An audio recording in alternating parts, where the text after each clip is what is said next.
Welcome back to the Leeds Rhinos Podcast, episode 49. My name is Phil Daly. I'm the head of Media and PR at Leeds Rhinos. We've got a bumper episode coming up here on the Leeds Rhinos Podcast. Look back on the emphatic win down at Castleford Tigers on Saturday afternoon and look ahead to a massive game here at AMT Henley on Thursday night when Hull KR are in town. It's going to be a huge match. The last game against them over at their place was a classic and we're expecting exactly the same on Thursday. If you've not got your tickets yet, make sure you do. Tickets.therhinos.co.uk.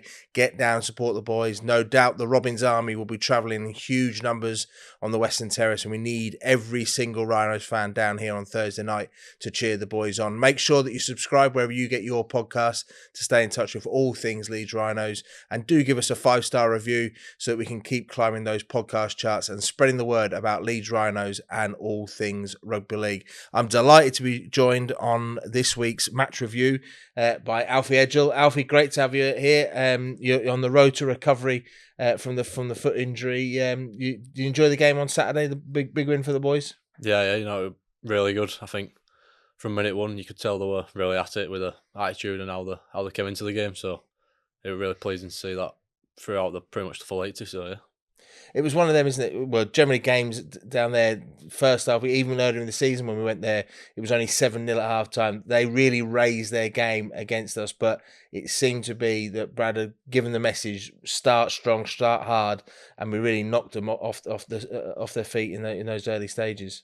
Yeah, I think so. I think that was pretty obvious for everyone to see. But obviously I'm from Kippack, so it's quite near Castleford, so I kind of hear quite a lot about the rivalry between Leeds and Cass, so they're always really up for it. So I think it was about us just focusing on ourselves last week, and if we did our plan like we did, I think it shows that it'll work. So yeah.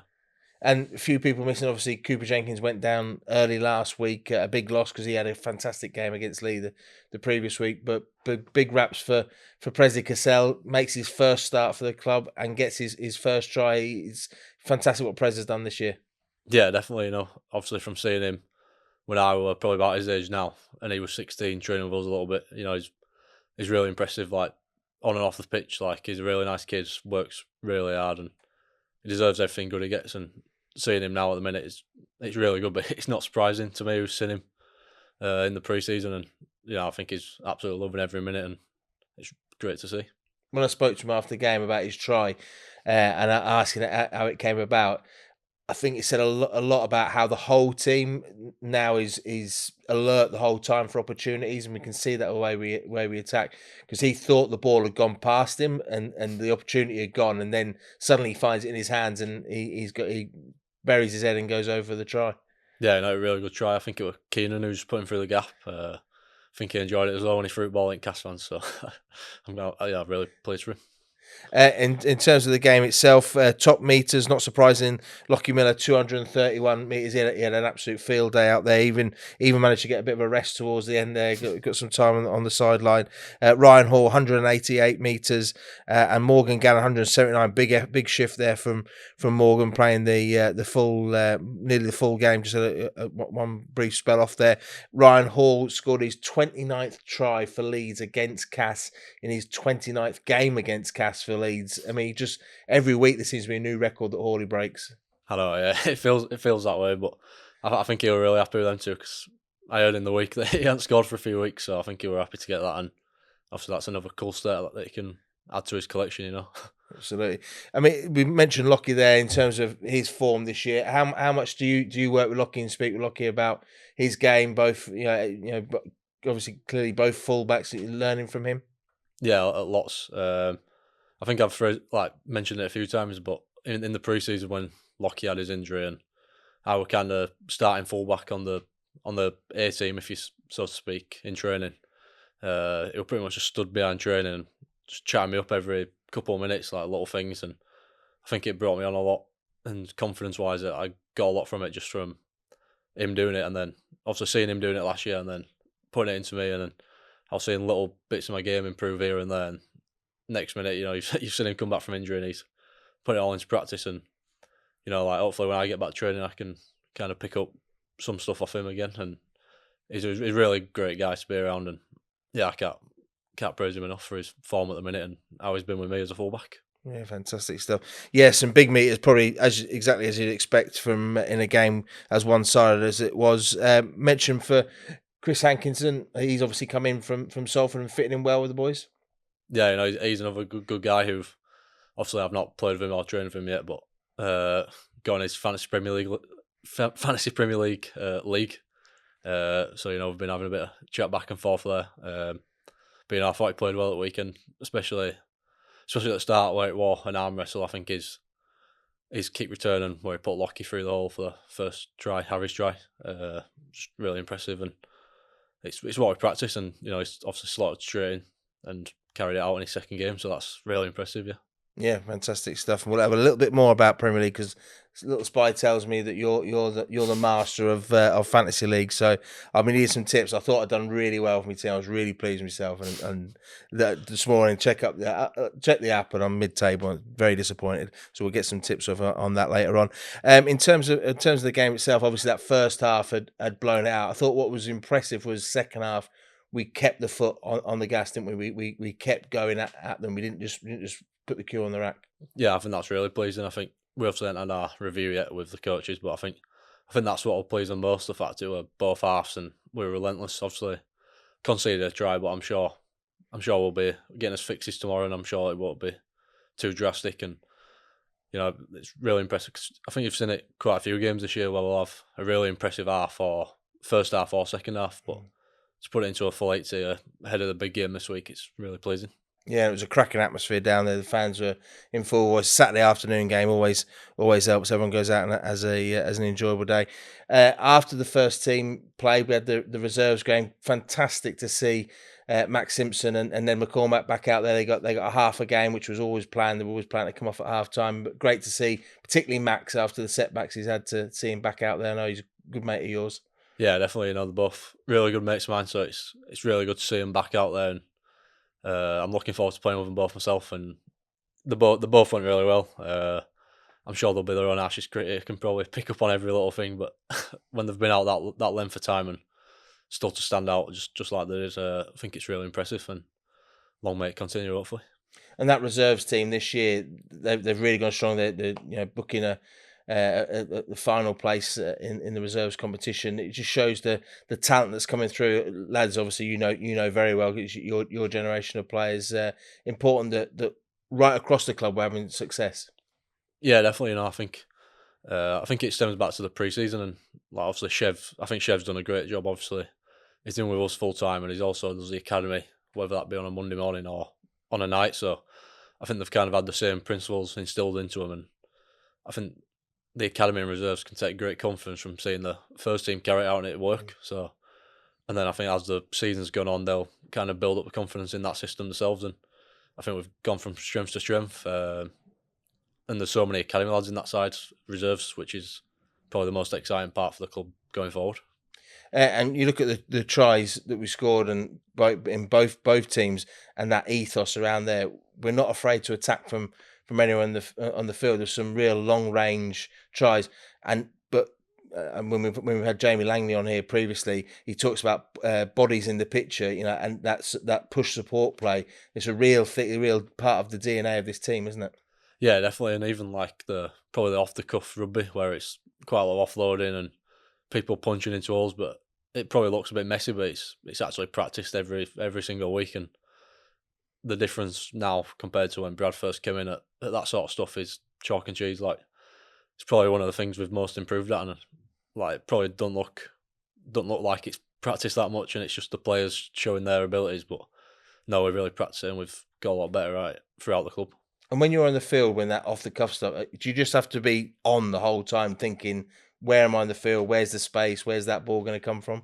Yeah, pretty much. 'Cause, 1 minute you could be punching into a hole like Lockie did off Chris Hankinson for the first try, and then on that first try it could be Harry waiting for the kick, which is on the second tackle of Jake. So, but no, it's how we play, and obviously we do the hard stuff as well, like limiting their meters, and that came off the back of limiting Cass's meters, and where we caught the ball allowed us to do all that. So I think it all goes hand in hand.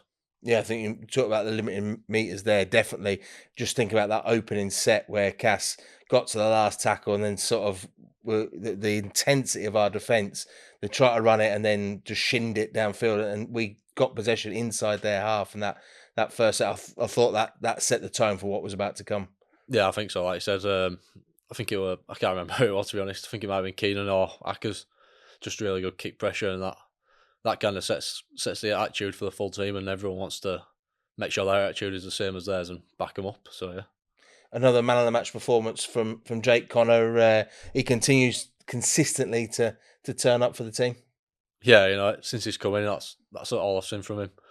Every week, in training, he's trying little things, and you see him going for the 40-20s or the kicks to Harry, and he practices them so much, so no wonder come off for him a game, and you can learn so much just off watching Jake. I think he might not talk to me that much. Well, he talks to me a lot off the pitch, but I mean, like, he might not tell me little things to do, but I think just watching him, you can kind of pick up little things, and it's really helpful for everyone who plays on his edge. Obviously, I had that stint on the left edge, and I think everyone on that edge knows the responsibilities off of him, and I think it works really well.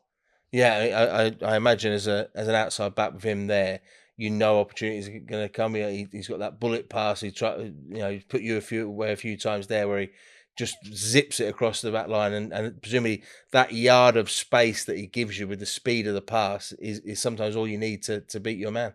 Yeah, definitely. And I think when he first came in the preseason, like, probably caught me off guard a few times, and I probably dropped a few of them, which I probably should have caught. But once you get some reps in there, it's really exciting being a player outside him, because you're gonna get them sort of opportunities, whether you're a back rower, centre or winger. So yeah. Fantastic stuff. Looking down at some of the stats there, top tackler Andy Ackers takes over from Jared and takes his mantle as top tackler. He got 38. Obviously, the way the game went, it was tackling wasn't necessarily going to be one of the top stats this week. James McDonald, 28, played a long time there, played the full 80 minutes, and James Bentley, 25. Great to see Andy back in the side. Obviously, Jared's done a fantastic job this year, but nice to see Andy out there and did really well to create that try in particular for Brodie Croft with the break from dummy half.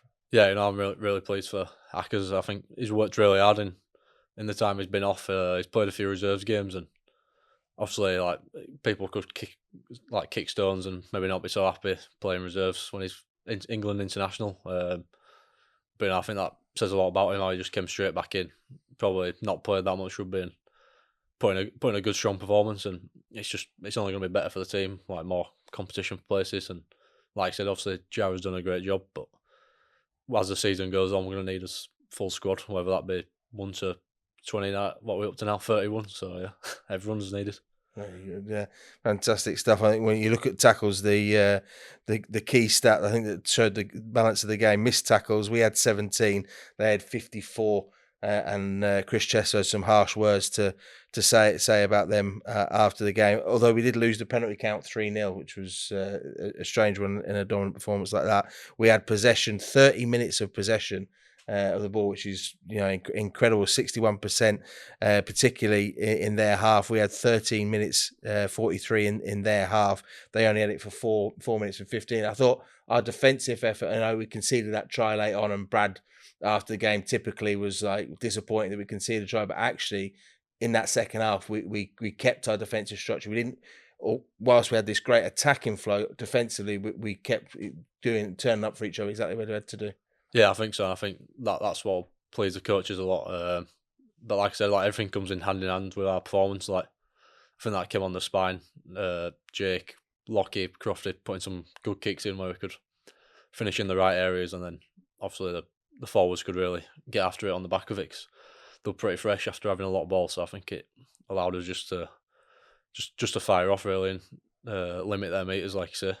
In a game like that, where there's lots of stoppages for tries and the conversions that have come, so there's lots of breaks. In terms of fatigue and things like that, it obviously will play a part. That we've got a lot of time where we're getting rest in a game. Yeah, like, obviously you don't plan to score every single set you're down at their trial, and like, quite a lot of time you're just there to get their tackle count up. But if you can get over the line, it's obviously a bonus. And I think obviously having that many stoppages, like, they probably want that much messaging for the Greeks needed to say, because we kind of try after try. But I think like everyone looked really connected and on the same page. So we were pleasing to see, especially on attack wise. Yeah, and we mentioned great performance from Presley Cassell. Definitely give a mention to Ben Littlewood. 48 minutes, a big stint for him in terms of probably his longest stint he's had in the first team. 87 metres, 23 tackles. Ben at the start, a bit like yourself, start of the year, suffered an injury and looked like he was going well in pre-season, but then had that injury layoff. Great to see him get out there and he did his job, did exactly what he needed to do for the team. Yeah, like you said, really unlucky with his injury and he's come back really strong in training and everything. Like just notice his presence. He's a really physical player. That like his first real big run out since his injury, probably in the first team. And I thought he was really good. Like I remember saying at the time, like he'd played long minutes in the second half, and he didn't look like he'd played that long at all. But then I spoke to him after the game, and he said he was really tired. So I think that's a compliment to him that he don't get sloppy after long minutes. And I think he's shown to Brad now that he can trust him in long minutes, really. Yeah, fantastic stuff. And Brad, that was something Brad spoke about, particularly around both Prez and Ben, about that, the coaches and that trust element, but also their teammates supporting them. And the longer you're in the field, that trust bond's gonna build. You mentioned the injury to Ben there. It brings us neatly on to yourself and the injury. Everyone saw you limp off at Wakefield a couple of weeks back. Pleased to see you arrive here in the studio today. No boot on. Yeah, the recovery process is going on. Give us an update. First of all, what was the injury, and then what you're looking like in terms of recovery wise. So I had some pretty heavy bone bruising on my foot, and then that was followed by some soft tissue down either side of my middle toe, pretty much, like all the way up my foot. But on top of that, I had already an ongoing stress reaction, so that's probably why it caused my pain to be the way it was. Because like bone bruising, you can kind of push through with it, I think. But I've said the stress reaction, you've kind of got to be really careful with it because it can end up being a stress fracture, and I think I'm pretty on the line of doing that. So, frustrating at the time, and the first week and a half were really, really slow, like quite a lot of pain, not much progression, but the last 2 weeks, I've really seen some improvement and feeling positive about it now. So yeah. Very good. I suppose, and that's the important part of managing, particularly young players, all players, but particularly young players, managing those injuries to try and get you before it becomes something really serious. It means a lengthy layoff there that you've, as frustrating as it is being sat on the sideline at the moment, the fact that you're going to get that right and it'll recover and you can get back out on the field. Yeah, definitely. The physio has been really good with me. I've been with Fergie most of the time, but I've had Pat today, and everyone you with, they're really, really pushing and like always looking for new ways that you can kind of enhance your rehab. And I'm always asking them questions and stuff like that. Like the ice bucket at home's been getting its use. But no, it's really pleasing when you're injured and you kind of start to see that progress. But like I said, the first week or two were quite frustrating because I didn't move much, still in a boot. But hopefully get back running soon, and then don't really have a time frame, just taking it week by week. Do you have a particular technique because you've had injuries during your career that you use to sort of mentally get through it? Do you set yourself some goals, or is it just a question of just slog through and get on with it? Probably not too much. I think your mindset definitely shifts. This year's the first year where I've properly really had injuries. I think my jaw situation wasn't too bad because I could kind of still, obviously it was devastating because it was pre-season. I felt like I was going quite well, and obviously I missed the start of the season. But in the training sense, I could still run, I could still catch balls, pass balls, could still do legs in the gym. I could do pretty much everything other than contact, whereas this one it's quite frustrating because I can't run about, can't really do too much. It's given me a chance to like better my upper body. So other areas of my game that I feel like I can improve, it's probably my upper body strength. I've never really had a prolonged period where I've just been off my feet, so I think it's a good chance for me to look at that and focus on different aspects.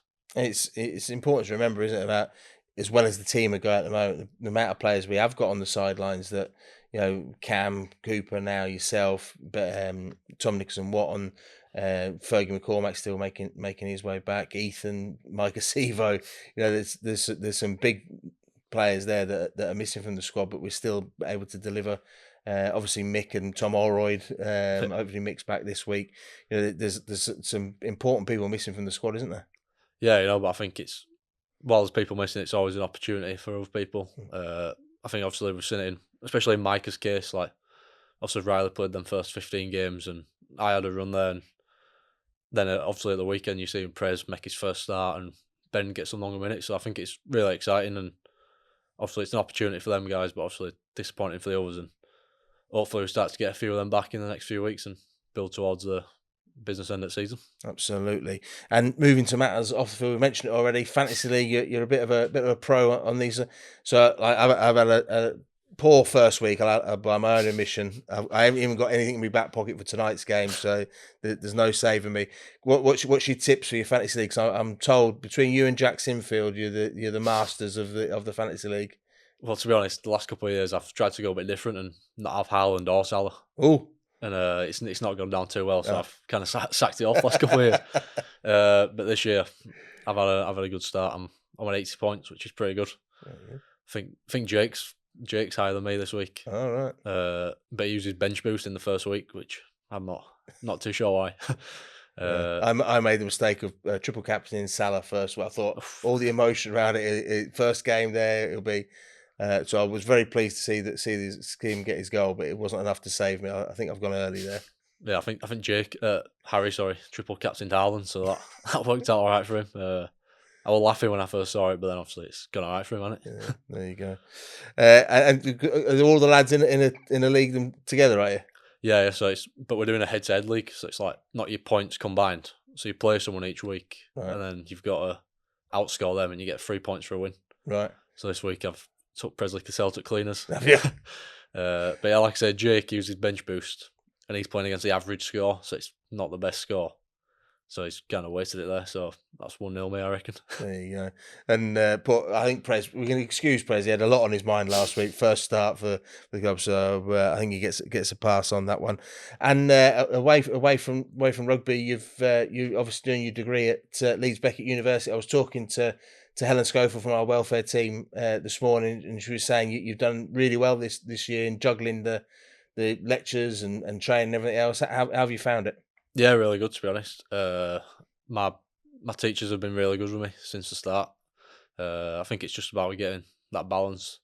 Because obviously I'm not going to be able to attend every single lecture or seminar, but it's just about letting them know, and they're always really good with me. And I've enjoyed it, to be honest. It's given me like something to do away from just sitting on my Xbox at home. So you feel like you've done something useful with your night when you get home, even though in pre-season you might not want to do that exactly. But yeah, just got 1 year left now and then finished my degree. So.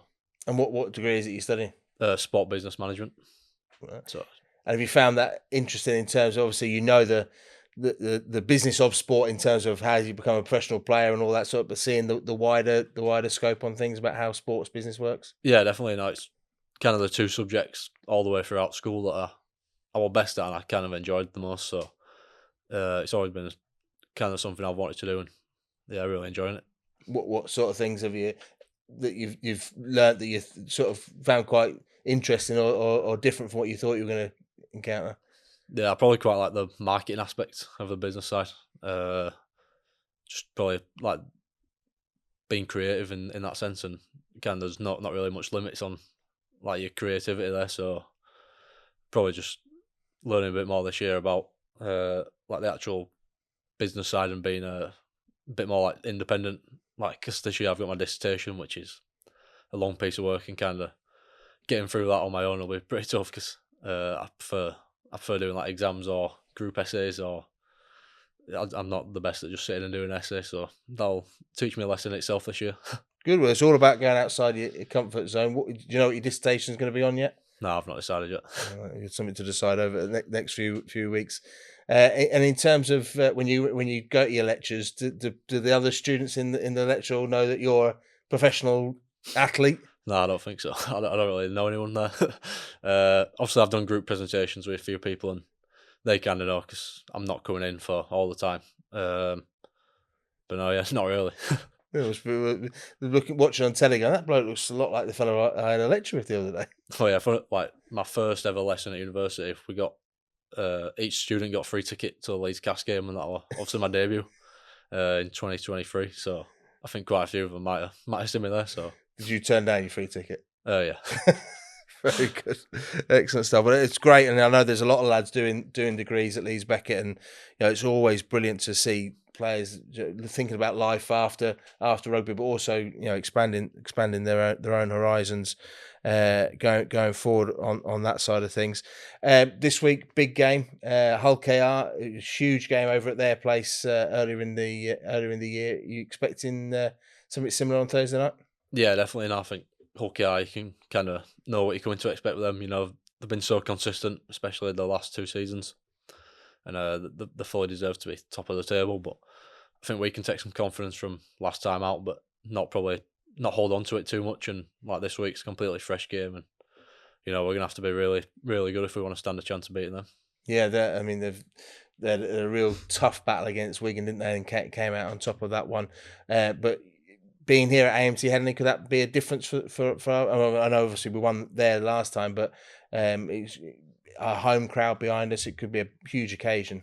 Yeah, definitely. And I think even the away crowd at home really lifted us that day. Like, I think Sam's try, and we were coming back for kick-off, and they really gave us a bit of a lift, and then it kind of seemed that we kicked on from there. So, and then obviously when we played them at home, it were obviously disappointing the result, but I think we could take a lot of positives from that. Obviously being in control of the game for so much of it, and obviously we're quite poor how we finished the game, and we won't want to do that. But like the amount of positives we can take from that, I think we can look to replicate most of that game. Obviously, Mikey Lewis is a big player for them, but they've got players all over the field who can cause us problems, haven't they? Yeah, definitely. And I think on the edges and the middles, it's just a solid team all over. Yeah, they're really threat on both sides, and obviously they've got some players that are having some outstanding seasons as well as Mikey. Obviously, he takes quite a lot of headlines as Man of Steel, and he does win quite a lot of points for them. But overall, they're such a hard team to play against because they don't make many errors. They're pretty solid in the completions, and I think every week, like I said, you just know what you're going to get from them. Yeah, definitely. I think they're the way it's and Reece Martin's now back kicking for them. I don't know what happened there, because Arthur Morgan was doing a really good job there, but I think maybe with him playing in the halves last week, he had plenty of work on there. But as we all come to expect, Reece metronomic boot there, he was knocking him over against Wigan. Yeah, it's obviously, as someone who's played with him, I'm just good to see him back out there, because obviously he had quite a big injury himself. But hopefully he don't kick too many this week. Yeah, absolutely. And then just away from the Rhinos, big game tonight, Elland Road. Premier League is back. You're a massive Whites fan. What are you expecting from Daniel Farke's side this year? It's tough on that. This time last year I said we were going to win league easy, so I should say the same again, but that's a bit unrealistic. Obviously anything other than relegation is positive, I think. So hopefully that. They seem to have every preview of them. Everyone keeps they've signed a team of giants. They're obviously going for height as a main criteria for the makeup of the team. Yeah, I think so. I think the recruitment looks pretty good on paper. I have to see what it's like on grass, won't we? But obviously, I think they need a few more attackers, which they're looking to do, I think. Obviously, I'm not in the meetings, but it looks that way from the reports. And yeah, look pretty strong throughout. Well, there was a suggestion on social media that you might have been in meetings, because you called Calvert-Lewin before he'd actually signed for your tip for Fantasy League. He could be a sensational signing. A fit Calvert-Lewin could be a real bargain for Leeds in the end, couldn't he? Yeah, I think so. And hopefully he's on the bench tonight, because obviously he's not on pre-season or anything. Hopefully he gets some minutes and scores one against his old team. Yeah, well, he should know what Everton are going to do, because he's done pre-season with them. Yeah, I know. Fantastic. So it's been great to have you in today, Alfie. And we're all excited about Thursday night, and hopefully see you back on the field very, very soon, and recovering from that injury. Don't forget to subscribe wherever you get your podcast to make sure you keep up to date with all the latest news from the Leeds Rhinos. We've got some fantastic podcasts that are out now. The latest Box 2 in association with Best Western GB, where Jamie Jones Buchanan chats to Roy Dickinson, Leeds legend Roy Dickinson, two of the greatest storytellers in Leeds Rugby League history, go head to head and have a story off as they share their memories. So make sure you check that out. It's brilliant, fantastic memories from the 70s and 80s of Leeds Rugby League history and great part of Loyner's heritage there. So make sure you check that one out. We've got the new Knock-On Effect coming out this week, where Tom and Jared are in the studio with Michaledzki. That's going to take a fair bit of editing. I've got to be honest with Alfie. Them three together get a bit carried away, so we need to make that into a PG rating. So there's going to be a fair bit on the cutting room floor there. So that's one that'll be coming out soon. And don't forget, on Thursday we'll have our Q&A edition when we'll get the answers for all your questions here direct from AMT Headingley, and you can have a listen to that on your way in for the game against Hull KR. It's going to be a huge game. We cannot wait for the Robins to be in town. It's a bit of a preview for Las Vegas, and well, hopefully you'll be on the plane to Las Vegas, Alfie, come February next year. So we're going to have a little bit looking ahead to that. There's a theme, an Americana theme to the night as well, to get us all in the mood for Las Vegas, as if we needed any more excitement about that particular game. But great to have Hull KR and their travelling band of fans in town as well. Make sure you get down early. There's a pre-game academy match as well, so don't miss out on that. It's going to be a fantastic night here at AMT Headingley. We hope to see you there. Thanks for joining us, and we'll see you next time.